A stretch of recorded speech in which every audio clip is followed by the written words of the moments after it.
Hello friends, welcome to Binary Dose.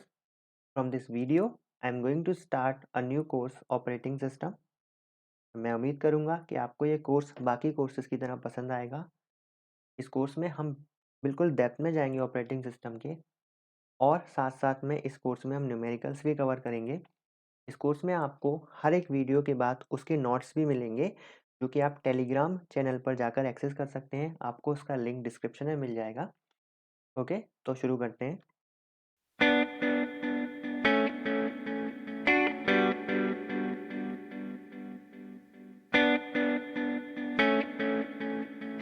Okay, तो बात करते हैं ऑपरेटिंग सिस्टम की। हमें नीड क्यों है उसको पढ़ने से पहले हम ये तो जान लें कि ऑपरेटिंग सिस्टम की ज़रूरत क्या पड़ रही है। मान लीजिए ये कोई एक यूज़र है, उसको इस कंप्यूटर में अपने प्रोग्राम P1 को रन करना है। अब हम जानते हैं कि जब भी हम किसी प्रोग्राम को किसी कंप्यूटर में रन करते हैं तो हम उसके हार्डवेयर को यूज़ करते हैं। उस कंप्यूटर के हार्डवेयर का यूज़ करके ही हम हमारे प्रोग्राम को रन कर पाते हैं। Hardware in the sense CPU, IO devices, memory, system buses etcetera. कई सारे हार्डवेयर कंपोनेंट होते हैं कंप्यूटर के अंदर।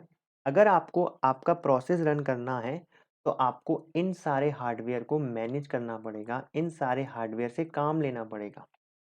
अब आपको ये देखना पड़ेगा कि मेरा जो प्रोसेस है वो CPU पर कितना टाइम बिताएगा, वो IO डिवाइसेस कौन-कौन से IO डिवाइसेस यूज़ करेगा, कितने टाइम के लिए यूज़ करेगा, मेमोरी की किस लोकेशन में जाकर रिज़ल्ट स्टोर होगा, मेमोरी कितनी यूज़ करेगा, सिस्टम बसेस का कैसे यूज़ होगा और सारे हार्डवेयर जितने भी वो यूज़ कर सकता है वो कैसे काम करेंगे। ओके, तो ये आपके लिए डबल हेडेक है। आपको आपका प्रोसेस भी रन करना है, आपको कंप्यूटर पर काम भी करना है, साथ साथ में आप जिस प्रोसेस को चला रहे हैं उसके लिए आपको हार्डवेयर और बैकएंड को मैनेज करना है।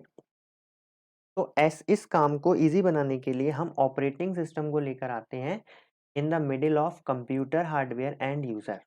ऑपरेटिंग सिस्टम क्या है? एज अ इंटरमीडिएटरी काम करता है बिटवीन यूजर एंड हार्डवेयर। तो जो ये सब जो हार्डवेयर को मैनेजमेंट का काम है या फिर हमारे अगर मल्टीपल प्रोसेस हैं हमारे कंप्यूटर में P1, P2, P3 या और भी कई सारी प्रोसेस हैं, उनको मैनेज करने का काम है। तो जो भी बैकएंड का काम होता है वो सब कौन संभाल लेता है? वो ऑपरेटिंग सिस्टम संभाल लेता है। हमें खाली अपने प्रोसेस को रन करना है, वो कैसे स्टोर होगा, कहाँ स्टोर होगा, CPU से कब मिलेगा, IO से कब मिलेगा, ये सब ऑपरेटिंग सिस्टम का हेडेक हो जाएगा और कंप्यूटर को यूज़ करना हमारे लिए काफ़ी ईज़ी हो जाएगा। Okay, operating system, there is no exact definition of operating system. Operating system की कोई एग्जैक्ट डेफिनेशन नहीं है, बट जनरली इसे कैसे डिफाइन किया जाता है? It is a software program. ये एक सॉफ्टवेयर प्रोग्राम है that act as a intermediatory between user and hardware. जो एक्ट करता है एज अ इंटरमीडिएटरी, एक बीच का बंदा है यूजर और हार्डवेयर के बीच में। ठीक है, कौन? Operating system. The purpose of OS is to provide the environment. देखो मेन पर्पज क्या है OS का? वो खुद कुछ नहीं करता, वो एक एनवायरनमेंट देगा आपको जहाँ पर जो यूजर है वो एग्जीक्यूट कर पाएगा अपने प्रोग्राम को in a convenient and efficient manner. ठीक है, कन्वीनियंट और एफिशिएंट मैनर में हम हमारे प्रोग्राम को यूज कर पाएंगे। देखो अगर हम खुद मैनेज करेंगे ना हार्डवेयर, तो हम इतनी एफिशिएंटली मैनेज नहीं कर पाएंगे। हो सकता है हम किसी प्रोसेस को ज़्यादा मेमोरी दे दें, हो सकता है हम किसी प्रोसेस को उसे जितनी ज़रूरत है उससे कम मेमोरी दें, हो सकता है हम प्रोसेस को IO चाहिए हम उसे CPU दे दें। तो कई सारी प्रोसेस को मैनेज करना एक ह्यूमन माइंड के लिए काफ़ी डिफिकल्ट होगा।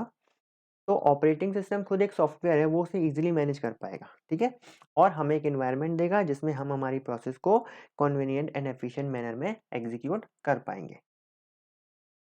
अब ऑपरेटिंग सिस्टम के गोल्स की बात करें कि ऑपरेटिंग सिस्टम जब अपना काम करेगा तो वो अपने दिमाग में क्या गोल लेकर चलेगा कि मुझे क्या अचीव करना है। अब देखो जब भी हम कोई मॉडल बनाते हैं या किसी भी कंसेप्ट को पढ़ते हैं तो जो जब भी गोल्स की बात आती है हम क्या कहते हैं कि ये चीप होना चाहिए, सस्ता होना चाहिए, एफिशिएंट होना चाहिए, इसका थ्रूपुट हाई होना चाहिए, रिलायबल होना चाहिए, मेंटेनेबल होना चाहिए। कन्वीनियंस और यूज़र फ्रेंडलीनेस थोड़ा पीछे रखते हैं। बट ऑपरेटिंग सिस्टम के केस में हम कन्वीनियंस और यूज़र फ्रेंडलीनेस को आगे रखेंगे, क्योंकि ऑपरेटिंग सिस्टम की ज़रूरत ही इसलिए है ताकि वो यूज़र के काम को आसान कर सके। देखो, अगर स्पीड चाहिए तो ऑपरेटिंग सिस्टम को हटा ही दो, क्योंकि अगर हम डायरेक्टली हार्डवेयर से कॉन्टैक्ट रखेंगे तो हमारा काम स्पीड से होगा, ठीक है? हमारे काम में एफिशिएंसी ज़्यादा होगी। ऑपरेटिंग सिस्टम तो एक तरीके से हेडेक ही है, क्योंकि वो हमारा स्पेस लेगा। हम किसी भी काम को हमें करवाना होगा, हम पहले ऑपरेटिंग सिस्टम से कहेंगे, फिर ऑपरेटिंग सिस्टम उस हार्डवेयर से काम करेगा, फिर हार्डवेयर से रिजल्ट आकर ऑपरेटिंग सिस्टम पर आएगा और ऑपरेटिंग सिस्टम से हम तक आएगा। तो ये तो स्लो प्रोसेस है, बट तब भी हम इसे यूज़ क्यों करना चाह रहे हैं? Due to convenience. का एक और एग्जांपल मैं आपको देता हूँ। जैसे 2 ऑपरेटिंग सिस्टम उठा लीजिए, लिनक्स और विंडो। अब अगर मैं आपसे पूछूं कि इन दोनों ऑपरेटिंग सिस्टम में फास्ट कौन है, तो ऑब्वियसली लिनक्स फास्ट है और विंडो स्लो है। बट पॉपुलर कौन है? पॉपुलर विंडो है। क्यों? क्योंकि वही बात कि विंडो स्लो होते हुए भी कन्वीनियंस दे रहा है, यूजर फ्रेंडलीनेस दे रहा है, जीयूआई दे रहा है, ग्राफिक है इसमें। यहाँ पर आपको टर्मिनल मिलता है, तो ये थोड़ा टफ हो जाता है लिनक्स को यूज करना। इसलिए आम तौर पर लोग विंडो को पसंद करते हैं, क्योंकि यूजर को कंप्यूटर में क्या चाहिए? कन्वीनियंस चाहिए, ना कि स्पीड। स्पीड चाहिए बट वो सेकेंडरी चाहिए। अगर मैं आपको स्पीड दूं और कहूं कि आपको टर्मिनल से कंप्यूटर चलाना है, तो आप क्या कहेंगे? नहीं, मैं जीयूआई से चला लूंगा, थोड़ा स्लो चला लूंगा। ओके, सो प्राइमरी गोल क्या है ऑपरेटिंग सिस्टम के? कन्वीनियंस और यूजर फ्रेंडलीनेस। फंक्शंस क्या है ऑपरेटिंग सिस्टम के? अब इन गोल्स को अचीव करने के लिए ऑपरेटिंग सिस्टम को कुछ फंक्शंस तो चाहिए। तो वो क्या क्या फंक्शन है ऑपरेटिंग सिस्टम के पास? तो पहला है प्रोसेस मैनेजमेंट। हमारी जितनी भी प्रोसेस कंप्यूटर में रन होगी उनको कौन मैनेज करेगा? ऑपरेटिंग सिस्टम मैनेज करेगा। Memory management, memory in the sense हमारी रैम, रोम, कैच और रजिस्टर्स की जो मेमोरी है उसे कौन हैंडल करेगा? मेमोरी ऑपरेटिंग सिस्टम हैंडल करेगा। इनपुट आउटपुट मैनेजमेंट करेगा, फाइल मैनेजमेंट करेगा, नेटवर्क मैनेजमेंट करेगा, सिक्योरिटी एंड प्रोटेक्शन देगा। इसके अलावा और भी फीचर्स होते हैं ऑपरेटिंग सिस्टम के जिन्हें हम आगे देखेंगे।